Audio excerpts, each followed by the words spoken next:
नमस्कार दोस्तों, मैं चितवन मिश्रा। आप देख रहे हैं हंगामा 25 न्यूज़।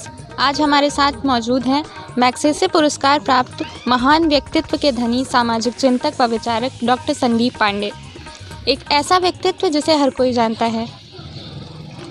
आइए आज डॉक्टर संदीप पांडे जी से बात करते हैं बेरोज़गारी पर, जो कि अपने आप में एक बड़ी समस्या बन चुका है।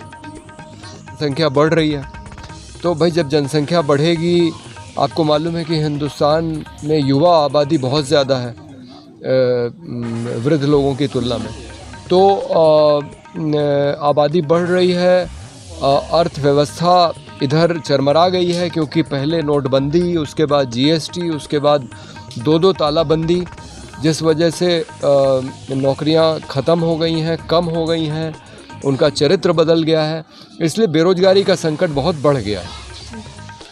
तो ऐसी स्थिति में सरकार ने अगर अपनी निजीकरण वाली नीति नहीं बदली और अर्थव्यवस्था का उद्देश्य सिर्फ सकल घरेलू उत्पाद का विकास दर को बढ़ाना छोड़कर लोगों को रोज़गार देना नहीं रखा गया, जैसे अपने देश में कानून बना है, महात्मा गांधी राष्ट्रीय ग्रामीण रोजगार गारंटी कानून, उस कानून का उद्देश्य काम करवाना नहीं है, उस कानून का उद्देश्य रोज़गार देना है। तो जब सरकार अपनी आर्थिक नीतियों का उद्देश्य, उसकी दिशा ऐसे तय करेगी कि सिर्फ सकल घरेलू उत्पाद के विकास दर बढ़ाना नहीं बल्कि लोगों को रोज़गार देना उसका उद्देश्य है, तब ये संकट ख़त्म होगा। और ये संकट निजीकरण, उदारीकरण और वैश्वीकरण की जो आर्थिक नीतियाँ हैं, इससे और बढ़ता ही जाएगा। पूरी दुनिया का आप उदाहरण उठा के देख लीजिए, जहाँ जहाँ इस तरह की नीतियाँ लागू की गई हैं, वहाँ गरीब और अमीर के बीच की खाई बढ़ी है और बेरोज़गारी बढ़ी है। और बढ़ती बेरोज़गारी पर सरकारें केंद्र या राज्य में इनका क्या भूमिका है या होनी चाहिए आपके हिसाब से? नहीं, सरकारों की यही भूमिका होनी चाहिए कि भाई रोज़गार को बढ़ावा देने वाली नीतियाँ अपनाई जाएँ। लेकिन जैसा मैंने कहा, सरकार इसके एकदम उल्टा काम कर रही है। उसने ऐसी नीतियाँ अपनाई हुई हैं कि रोज़गार कम हो रहे हैं, रोज़गार के अवसर कम हो रहे हैं, तो इसलिए ये संकट खड़ा हो गया है। और डॉक्टर साहब, हमारे दर्शकों को आप ये बताने का कष्ट करें कि क्या सरकार अपना दायित्व ठीक तरीके से निभा रही है? नहीं, बिल्कुल नहीं। आप देखिए कि ये तो अजीब सरकार है जो सिर्फ विज्ञापन पे पैसा खर्च करके एक ऐसा चित्र पेश करना चाह रही है कि सब कुछ ठीक चल रहा है। आप देखिए, उत्तर प्रदेश से लेके दिल्ली तक विज्ञापन लगे हुए हैं कि 4.5 लाख लोगों को नौकरियां मिली, जैसे कि कोई बहुत अच्छा काम सरकार ने कर दिया। और ये नौकरियां किस तरह की हैं? वो ज़्यादातर संविदा और ठेके वाली। हाँ, कुछ नियमित नौकरियां ज़रूर हैं, लेकिन ऐसे लोग आपको परेशान लगभग हर एक विभाग में मिल जाएंगे, चाहे शिक्षा विभाग हो, पुलिस विभाग हो, कोई भी विभाग हो, आंगनबाड़ी हो, स्वास्थ्य कार्यकर्तियाँ हो, तो लोग परेशान हैं। महंगाई बढ़ी हुई है, आम जन महंगाई से बहुत ज़्यादा परेशान है, गरीबी बढ़ गई है, बेरोज़गारी बढ़ गई है। तो एक तरफ लोग परेशान हैं और सरकार विज्ञापन पे सिर्फ पैसा खर्च करके ऐसा बताना चाह रही है कि सब कुछ ठीक चल रहा है। वो बता रहे हैं कि लोगों को रोज़गार मिल गया, बहुत विकास हो रहा है।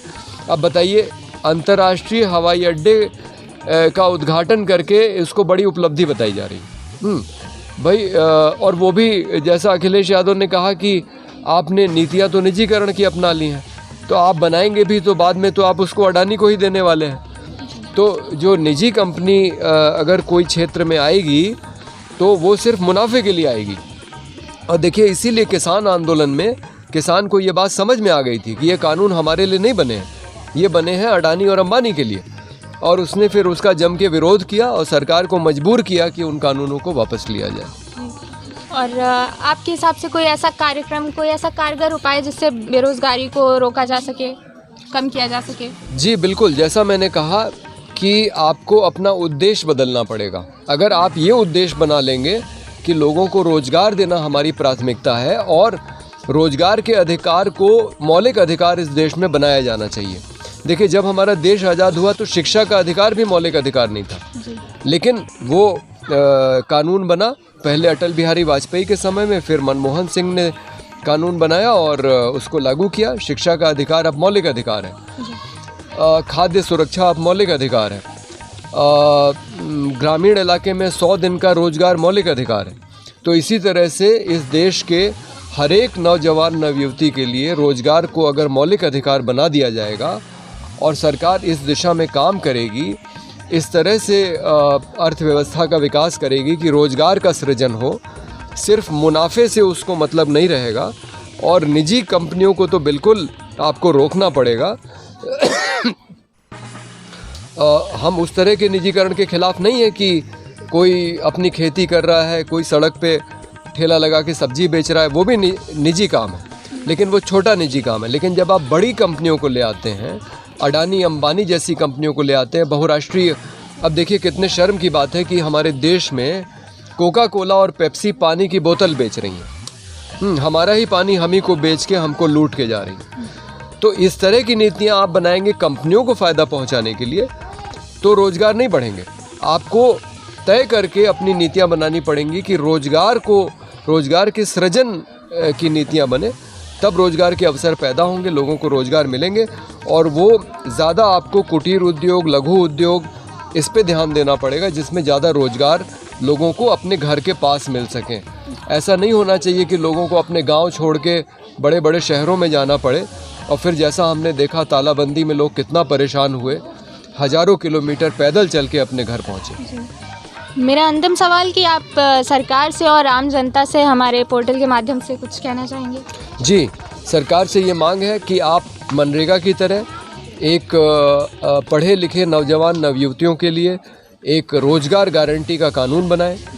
जो भी पढ़ लिख ले उसको रोज़गार मिलना ही चाहिए सरकार की तरफ से।